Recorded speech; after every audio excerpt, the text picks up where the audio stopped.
Dans cette vidéo, nous allons prendre le temps de résumer et expliquer un livre devenu incontournable intitulé « L'homme le plus riche de Babylone », écrit par George Samuel Clayson.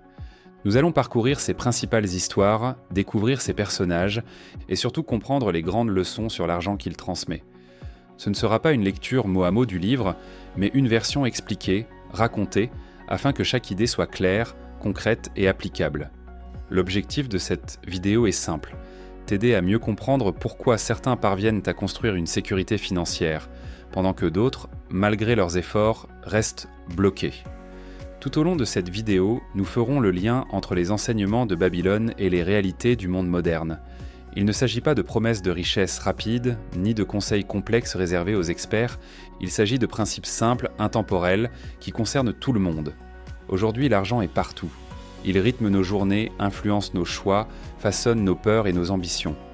Nous vivons dans un monde où l'on parle constamment d'argent, salaire, crédit, investissement, inflation, pouvoir d'achat. Un monde où l'on nous apprend très tôt comment gagner de l'argent, mais rarement comment le garder, le protéger ou le faire grandir. L'argent est souvent perçu comme une source de stress. On en manque, on le craint, on le poursuit. Beaucoup travaillent dur toute leur vie, sans jamais atteindre la sécurité financière qu'ils espéraient. Nous avons plus d'outils que jamais, banques, applications, cartes, placements en un clic. Et pourtant, l'endettement explose, l'épargne disparaît, l'anxiété financière grandit. Alors une question mérite d'être posée. Avons-nous vraiment progressé dans notre compréhension de l'argent ? Et si les plus grandes leçons d'argent n'avaient pas été inventées au XXIe siècle, mais il y a plus de 4000 ans, à une époque où il n'y avait ni banque moderne, ni carte bancaire, ni crédit à la consommation, ni application pour gérer son budget, des hommes avaient déjà compris comment gagner de l'argent, comment le conserver, comment le protéger, et surtout comment le faire fructifier. Ces hommes vivaient à Babylone. Babylone n'était pas une ville ordinaire, c'était la plus grande cité du monde antique. Une ville entourée de murs gigantesques, traversée par le fleuve Euphrate, pleine de marchés animés, de temples majestueux, et surtout d'or. Babylone était prospère, le commerce y florissait. Les caravanes arrivèrent de partout, l'argent circulait en abondance. Et pourtant, au milieu de cette richesse, une grande partie de la population vivait dans l'angoisse financière. Des hommes travaillaient dur, parfois toute leur vie, sans jamais atteindre la sécurité. Ils avaient peur du lendemain, peur de tomber malade, peur de vieillir, peur de manquer de tout. Alors une question essentielle se pose. Pourquoi certains hommes vivaient dans l'abondance, tandis que d'autres, tout aussi travailleurs, restaient pauvres toute leur vie ? C'est à cette question que répond le livre « L'homme le plus riche de Babylone », écrit par George Samuel Clayson. Ce livre n'est pas un manuel compliqué de finance, il ne parle pas de graphiques ni de calculs complexes. À la place, il utilise des histoires, des paraboles, racontées comme des contes anciens pour transmettre des lois universelles sur l'argent. Et tout commence avec deux hommes ordinaires. Leçon numéro 1, travailler dur ne suffit pas. Voici Bansir. Bansir est fabricant de chars. Il est reconnu dans toute Babylone. Ses chars sont solides, bien construits, fiables, les soldats les admirent. Les marchands lui font confiance. Voici aussi Kobi. Kobi est musicien. Sa lyre accompagne les fêtes, les cérémonies religieuses, les grands événements. Bansir et Kobi ne sont pas paresseux. Ils ne fuient pas le travail, ils ne cherchent pas d'excuses. Au contraire, ils travaillent dur, très dur, chaque jour. Ils se lèvent tôt, ils rentrent tard, ils donnent le meilleur d'eux-mêmes. Et pourtant leur bourse est toujours vide. À peine ont-ils reçu leur paiement que l'argent disparaît. Ils vivent au jour le jour, sans économie, sans sécurité, sans vision de l'avenir. Un matin, assis devant la maison de Bansir, ils regardent passer les riches de Babylone. Ces hommes marchent calmement. Ils sont bien habillés. Ils semblent confiants. Ils n'ont pas l'air inquiets. Et Kobi finit par poser une question simple, mais fondamentale. Pourquoi dans une ville aussi riche que Babylone sommes-nous pauvres ? Cette question marque un tournant. Ils réalisent alors une vérité difficile à accepter. Ils travaillent, mais ils ne progressent pas. Et c'est là la première grande leçon du livre. Le travail seul ne crée pas la richesse. Sans règles, sans méthode, sans discipline, l'argent disparaît aussi vite qu'il arrive. Leçon numéro 2, une partie de tout ce que tu gagnes t'appartient. Décidés à comprendre, Bansir et Kobi cherchent conseil. Et naturellement, ils se tournent vers Arkad, l'homme le plus riche de Babylone. Arkad était respecté par tous, il possède des maisons, des terres, des commerces, son argent travaille pour lui. Mais Arkad n'est pas né riche, Il était pauvre lui aussi, fils d'un simple scribe, sans héritage, sans privilège. S'il est devenu riche, c'est parce qu'il a appris ce qu'il appelle les lois de l'or. Lorsqu'il écoute Bansir et Kobi, Arcade leur dit une phrase simple, presque banale, mais qui va changer leur vie. Une partie de tout ce que vous gagnez vous appartient. Il leur explique que la majorité des gens font exactement la même erreur. Ils gagnent de l'argent et ils le dépensent entièrement. Ils paient le loyer, la nourriture, les vêtements, les plaisirs, les distractions.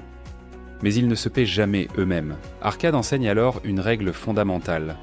Mets de côté au moins 1/10 de chaque revenu. Fais-le avant toute dépense. Considère cet argent comme intouchable. Ce n'est pas ce qu'il reste à la fin du mois. C'est ce que tu prends au début. Leçon fondamentale, celui qui ne s'épargne jamais ne pourra jamais investir. Et celui qui ne peut investir restera toujours dépendant de son travail. Leçon numéro 3, contrôle tes dépenses. Lorsque les élèves d'Arcade entendent cette règle, ils protestent immédiatement. Comment mettre de l'argent de côté? Alors que nous avons déjà du mal à vivre? Arcade ne se moque pas d'eux, il comprend leur peur, mais il leur explique une chose essentielle. Le problème n'est pas toujours le revenu, mais la manière dont il est dépensé. Il leur montre que beaucoup de dépenses ne sont pas des besoins réels. Ce sont des désirs déguisés. Plus un homme gagne, plus ses désirs augmentent. Ainsi, même un homme riche peut rester pauvre toute sa vie s'il ne contrôle pas ses dépenses. Arcade introduit alors une idée clé, le budget. Un budget n'est pas une punition. Ce n'est pas une prison, c'est une protection. Leçon fondamentale, distingue besoin et envie. Refuse que ton style de vie augmente automatiquement. Décide consciemment où va ton argent. Celui qui ne contrôle pas ses dépenses sera toujours esclave de son revenu. Leçon numéro 4, fais travailler ton argent. Arcade continue son enseignement avec une vérité simple, l'or qui dort ne produit rien.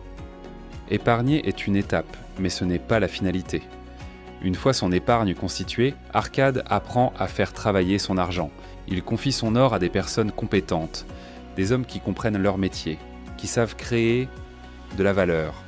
En retour, il reçoit des intérêts, puis ces intérêts génèrent à leur tour de nouveaux revenus. C'est un cercle vertueux. Leçon fondamentale, épargner est le début, investir est la suite. Le temps est ton meilleur allié. C'est le principe des intérêts composés. L'argent qui travaille pour toi, pendant que toi tu travailles, ou même pendant que tu dors. Leçon numéro 5. Protège ton capital à tout prix. Le livre raconte ensuite une parabole marquante.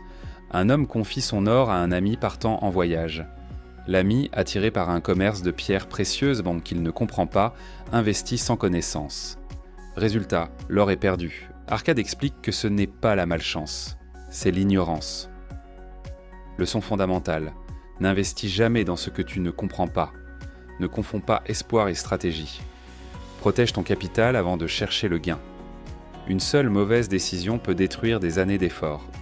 Leçon numéro 6. Méfie-toi des promesses de richesse rapide. Arcade met en garde contre l'avidité, il explique que l'or fuit ceux qui cherchent à le forcer à produire des gains irréalistes. Les promesses de richesse rapide séduisent, mais elles détruisent donc souvent ceux qui y croient. Leçon fondamentale. Si c'est trop beau pour être vrai, ça l'est probablement. La patience est une vertu financière.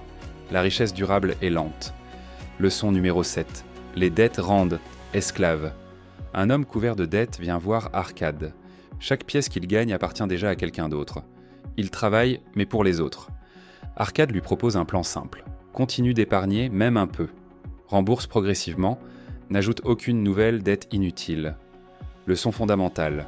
Les dettes de consommation volent ton avenir. La liberté financière commence par la discipline.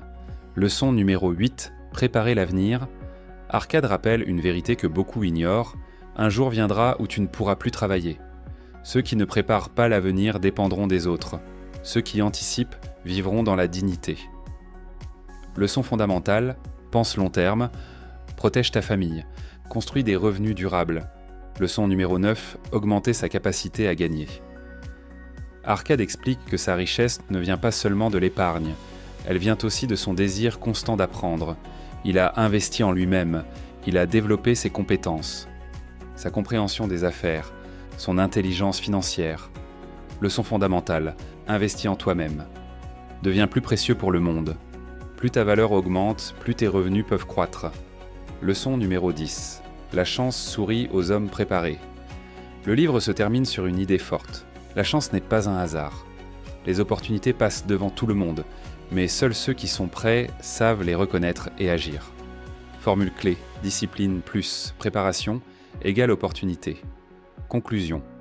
L'homme le plus riche de Babylone nous enseigne que la richesse est une science. Elle repose sur des habitudes simples et sur des décisions répétées dans le temps. Peu importe ton âge, peu importe ton revenu, peu importe ton point de départ. Ces lois fonctionnent aujourd'hui exactement comme elles fonctionnaient il y a plus de 4000 ans. Si cette vidéo t'a aidé, pense à liker, à t'abonner et à partager cette sagesse autour de toi.